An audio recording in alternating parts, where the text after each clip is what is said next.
যেসব কথাবার্তা অভিষেকবাবু বলেছেন, প্রতিটি বক্তব্যের জন্য এফআইআর হওয়া উচিত।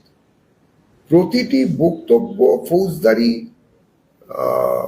যে পদ্ধতি আছে সেই ফৌজদারি আইনের বিভিন্ন ধারাকে আকৃষ্ট করে। ভারতের বুকে থেকে একটি রাজ্যের শুধুমাত্র মুখ্যমন্ত্রীর আত্মীয় হওয়ার সুবাদে অভিষেকবাবু যে পরিমাণ ঔদ্ধত্য দেখিয়েছেন সেটা একরকম।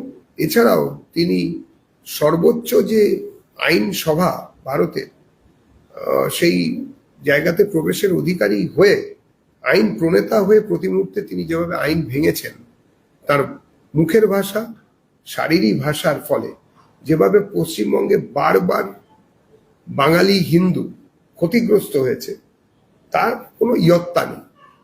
পরিস্থিতি পর্যবেক্ষণ করে অভিযোগগুলির ভিত্তিতে পুলিশের উচিত, প্রশাসনেরও উচিত যে সেগুলোকে আদালত অব্দি নিয়ে যাওয়া, এবং আদালত বিচার করবেন প্রতিটি জিনিসের।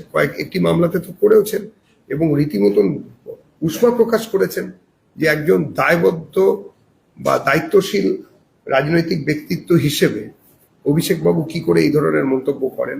আমরা সবাই জানি তিনি কি কারণে করতেন, কাদের জন্য করতেন, কারা সেই মন্তব্যের লক্ষ্য ছিল এবং কিসের জোরে সেই মন্তব্য তিনি করতেন আমরা সবাই জানি।